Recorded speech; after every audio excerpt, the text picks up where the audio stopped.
got this notice on my doorstep that they're going to be shutting off the water to our house because they've been, I think I talked about this before. They're doing some major road repairs. So like 800 times a day, we get these major rumbling through our house because there's large trucks crashing over their steel plates and screwed up trenches and stuff. So now they're finally getting to our street, I guess, and they're gonna they wanted to let us know about a scheduled light disruption from 9 a.m. to 5 p.m. in 2 days. No, tomorrow. Oh, thank you for telling us in advance. I mean, it's not like we're all working from home in this area. Thanks. Yes, yeah. So I took a picture of their service interruption schedule piece of paper. It says it's the second notice. I didn't see the first one. And it says, Golden State Water Company would like to inform you of a scheduled temporary service interruption in your neighborhood required to complete an important water system improvement project. I have no problem with that, except for the part that it's all day long while everybody in your house is in your house working and schooling. And it's like they're trying to do it, when it will have the least impact on their customers, is what they said. So I rewrote. I marked this up. I put the thing on my iPad. This would, instead of like to inform you of a scheduled temporary service interruption, I said we'd like to totally screw you over with a scheduled all-day service interruption. Geez. I mean, sure, you could probably maybe like fill up a couple of gallons of jugs of water. That's exactly what we're going to do. So we can flush the toilets and have something to do. Yeah. Exactly. That's where I was going, is like, so that you can at least do a few things. Yeah, so I have that to look forward to tomorrow. We'll figure it out. But and I know like you can't necessarily do like heavy construction in the middle of the night either on a residential street. So I get that. I just think that maybe 9 a.m. to 5 p.m. on a weekday doesn't qualify as a minor inconvenience. Correct. Yeah. My favorite ones are always the two things that always just baffle me. One is if you're doing construction within a school zone, mm-hmm. and they say we want to limit so that we can just limit the disruption of class time. We want all scheduled deliveries to occur before, like say 8 o'clock. Like, isn't that when like buses and parents and walkers are all actually trying to get to the drop off school that you're actually, and every school project that I worked on never failed. It was always like dead in the middle of when the kids were going to school, deliveries were occurring. Yeah. And then the other one is garbage, service. I mean, don't you think it might be a little bit easier if you actually waited until, and I get it, you're going all across the city and stuff, and I understand. But I mean, wouldn't it be easier to like maybe dispatch a couple more trucks and wait till say after all of the buses are off the road and all the parents are out of the way for you to like do your garbage pickup, just so that you're not trying to compete? I mean, because I literally watched a bus basically have to inch their way up a street behind a garbage truck because there's just not enough room with people parked on the side of the road and all of this other stuff to actually get to the school. And so something that you would think would take maybe like a half a minute to get from point A to point B took them like I think it was roughly around like say 10 minutes or so, but it seemed like forever is what it seemed like. Our city actually has a mandated no overnight parking on the streets anywhere in the city. So our streets are relatively clean, and they do come through with the trash trucks early in the morning. And there's been many times when I've had to run out there, at 5:45 in the morning because I forgot to do it the night before, because they do come super early to our neighborhood. I know that's not the same for every neighborhood, but in ours it is. And also for street sweeping. They come out and they don't have to worry about cars being out there on the curbs, and it does help with that congestion a lot, but most cities do not have that in place. And actually, I'm sure it's been a huge revenue generator because most people have never had to deal with that, and they come park on the street in our city and get a ticket. Now we just have it's on-street parking. We've got small lots around here, so I mean, most people don't have a wide enough lot to actually have like a two-car wide driveway. And we know that garages are not to park cars in. Those are storage units. Yeah. Funny enough, most of the older houses around here, none of them have garages. Just a carport. Yeah, just have a carport. Yeah. I wish we had a garage just so I could like hide some of the things that we'd otherwise like to hide. I just think it's because we talked about this on the last episode. Like, I just think, we talked about it from the perspective of businesses not being able to hire people that are outside of states. This is also something where the cities need to be a little bit proactive about the way things are and make some adjustments, right? Like, stop treating it like nothing ever changed. And in our case, the water system is private. It's not a city thing, but it's still like you can't just turn off the water to everybody's house in multiple city blocks at one time and not expect it to wreak havoc when everybody's working from home. So these disruptions are totally something that they're planning ahead for, and they're still not doing it appropriately. Right. Yeah, right. Crazy. Well, hey, it's this episode's going to go up today, right? So it's technically still Veterans Day, man. So thank you for your service. I put out a tweet. Hope you don't mind, but I wanted everyone to give you a pat on the back for everything you've done, and to all the other veterans out there. Thank you for your service. I don't get the day off. Doesn't sound like you're getting the day off, but my kids are getting the day off. Yeah, definitely had no day off. Yeah. Actually, my son got his online college classes, and he's like, yeah, well, one of my classes are canceled. I'm like, yeah, why? And he's like, well, the professor was a veteran. And I'm like, he must have been Air Force. He goes, how'd you know? I'm like, forget it.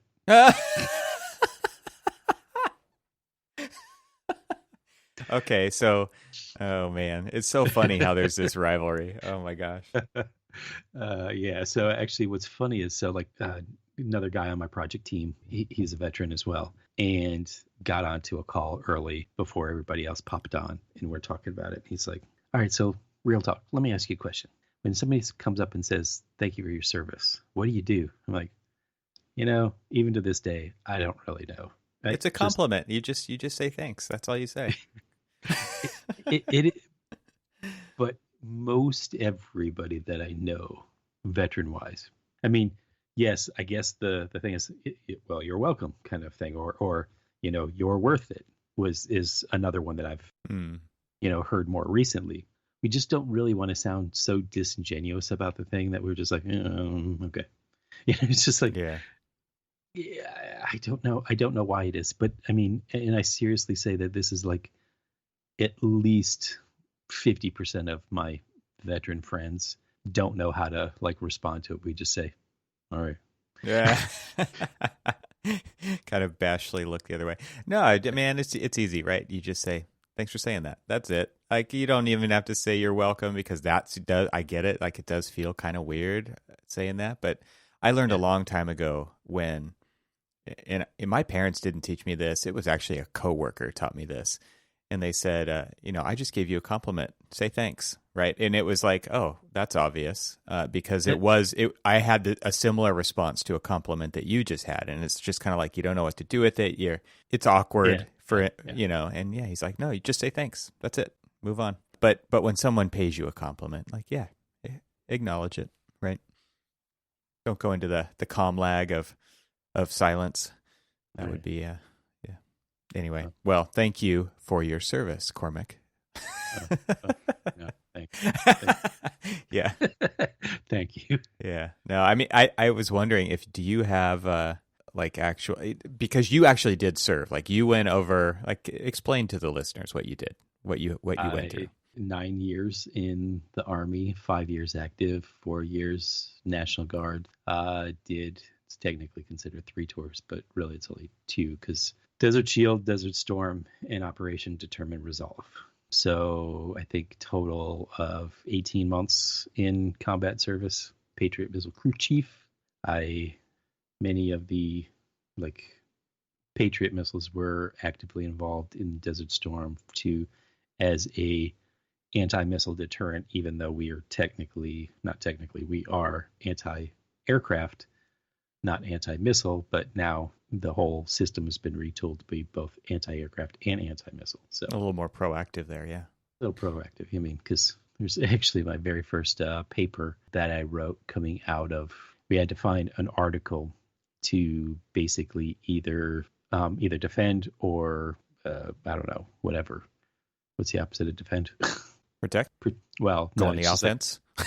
there's basically a pro and con paper, the legitimacy of an article. Oh, yeah. And I ended up writing a more or less an op-ed disputing some of the claims that an analysis of the Patriot missile performance in Desert Storm. So he was writing it from the comfort of MIT, and I was writing my opinion paper based off of the experience that I had boots on the ground. So it was kind of interesting to kind of write that and basically almost see how people viewed what was going on during that time, how people perceived the performance of this particular system at the time, and how it actually performed from my perspective, my point of view, which was a lot different than his. I bet. Because you see missile leave canister, missile go up in sky, missile hit something,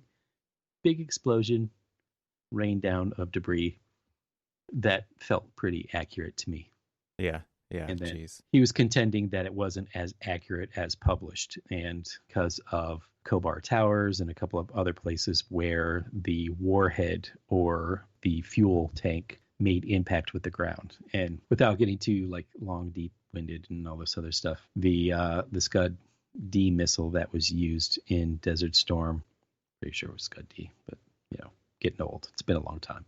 Basically, when it was purchased from the then Soviet Union to Iraq, they basically took the missile, they extended the missile, and he literally, think about this, he went to Home Depot essentially to buy some things to extend the range of it because they wanted to extend the range to places like Israel and stuff like that. And so the shelf range extension missile parts. Exactly. And the problem was that when he did that, it obviously, when the missile went up, broke the atmosphere and then came back down, the heat, the force, friction, and everything else basically broke the missile apart. So now you have multiple parts, multiple very, very large pieces of a missile. Well, to not politicize this a little too much, we were basically only allowed to shoot one missile at a target. Well, what if that target is now 3 targets? Still only allowed to shoot one missile at it because missiles cost money. And that was the dilemma, is okay, so got 3 big pieces. We were expecting one big piece. Which piece is the actual warhead or fuel tank or extra fuel tank or engine? I mean, all of these are damaging when they hit the ground, but obviously the warhead's the one that you're worried about, or potentially the fuel tank. And so you shot at one. You may have hit the warhead, you may not have. So, wow. So that was the contention, is that we were not as effective because of some damage that occurred. And the problem was that, as we contend, is the damage was what it was only because of the way we were directed to fight the war, not the effectiveness of the actual system to fight it. Interesting. The show notes for this are going to be insane. Yeah. People can learn a lot about the different missiles and the different operations you're involved in. I'm trying to take some notes, but it kind of reminds me of just people not being comfortable with the mess of the process. And a lot of times, you're talking about stuff that's out of your control and the rules of engagement and things that are just part of this kind of naturally messy thing. And then, so man, I'm going to stretch to bring this back to architecture. You walk around a studio and somebody kind of comes in on the weekends and cleans stuff up because they're not comfortable with a client coming in and seeing a mess, I mean, that we definitely have seen that behavior before, but it's also, that's not how it is. It is a messy process. And I think one of the things that like you were comfortable with during your operations was that messy process because it was just the way things worked. Right. And I think the same thing about architects. Like they're, I think typically, generically more okay with a messy process than other people are who tend to buy products at the end of a process. Well, let's pull it into like the show. Mm-hmm. And how we go about the show. I mean, we talk about the messy process. Almost every episode we're talking about one bit of the messy process. And so a lot of times when, something, hey, how you doing, Evan? And you start talking about the messy process, I just really wanted to hear, that I wanted you to gloss over and say, oh yeah, everything's great. And then you're just like, this happened or that happened or whatever. And they're just like, and then it's just so I mean, you're right. A lot of people aren't real comfortable with the process. And then a lot of times just think about this, how you have to almost justify, you have to like rethink the way that you explain what it is that you do, or what it is that everything that I talked about, is all declassified information. And, it's not like anything that I was sharing some, crazy secret. It was well publicized, well published, but the way that it's always explained is, the Patriot was a very effective missile. And, it's been wordsmithed and kind of, it's been smoothed over. And since we always have these war stories about architecture and how we go about the process and how we go about our day and everything else, and, what's really interesting is that a lot of times when I came home from the office and they'd be like, hey, how was your day? It's like, oh, well, it was good. And I would give them the glossed over version of it. Yeah. And now that they actually like hear. Oh, yeah. You can't hide that anymore. You can't hide everything is just like, yeah. And my oldest will like walk by and he's like, man, that was a long meeting you had. I'm like, yeah. And just, like, with this almost like, you've got a tick now. Normally, you have that time from the drive home from the office to resolve all ticks, but now you don't, right? You just walk out of a door and people are like, avoid dad. Yeah. It's like, so. No decompression time.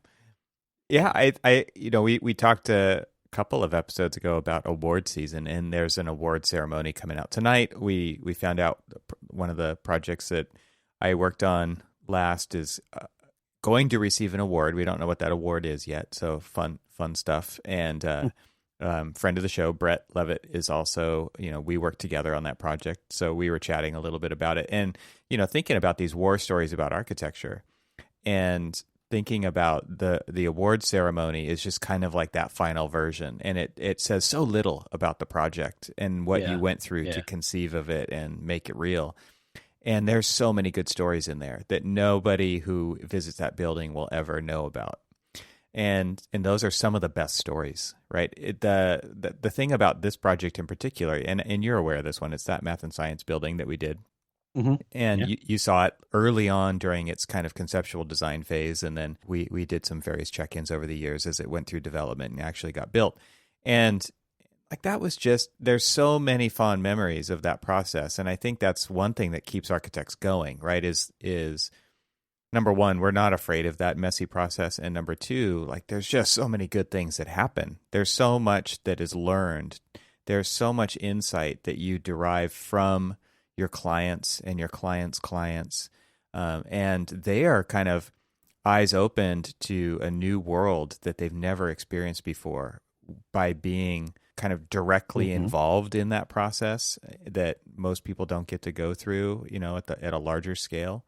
Right. That those to me are like, and those are some of the pull quotes that we had as part of the award submission, was just like what their experience was either during that process or the outcome of that process and how it actually solved the things that they needed that building to solve. To me, that's where the real value of what we do is. And it is also on a day-to-day basis for the people who use that building all the time. But for me, there's so much meeting because we went through those things in person. And I think this speaks directly to your story earlier about this paper that was written from the comfortable armchair at MIT, right? Or, I mean, it's just not the same. It's not the same experience. And we see people critique architecture or say things about a design um, by simply looking at an image on a screen, or by passing by, or even by experiencing it after the fact, that are just so different than that process that we went through. And I think one of the things that architects have a really hard time articulating is the value that architecture provides. And I think we could probably start to do a better job doing that, which would give architects in general a better name and be better understood by the general public, by articulating those stories that others go through during that process. Because I think if it's a good process, people will want to be a part of that in the future. And so if you can kind of articulate how you do that process and what makes you maybe different about it, or whatever, you could probably start to see a way to get people interested in that, and not just buy buildings, right? Because I think like people just see the outcomes of these things, and they see it as a product, and they don't see it as a process that they go through.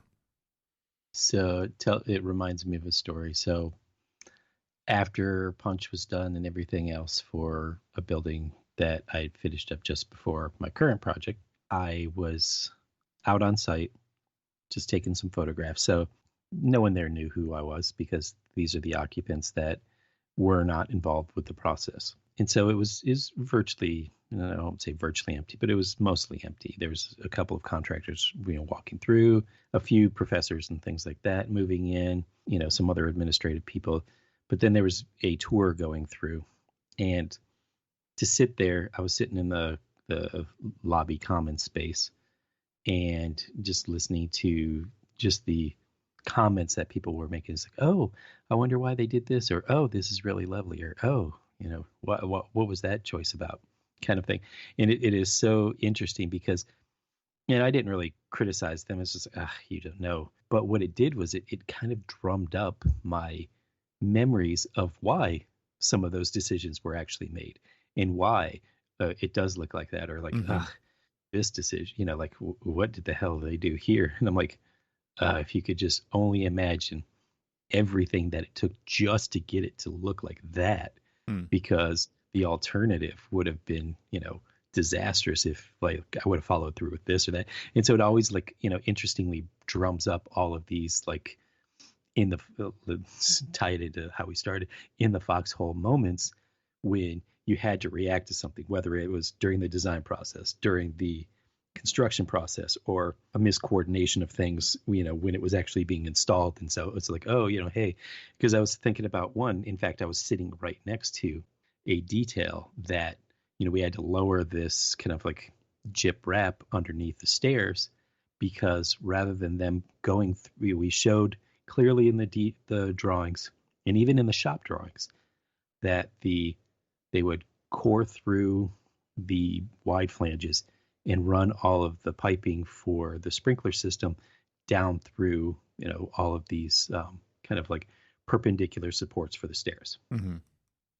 Well, they didn't do that, and they ran it underneath. And then they started framing all of this, bulkhead to cover over all of that stuff a lot lower. So the stair looked a lot heavier and thicker than it was. And though they weren't specifically talking about that, they were actually the comment that they made when I was sitting there was, oh, these stairs are beautiful. And I'm more thinking to myself, the hell they are. They could have done, so they should have looked like this and looked like this and looked like this, but no, they look like this because of this and this and this and this. It's just like, so it goes back to just say thank you. Yeah. Mic drop.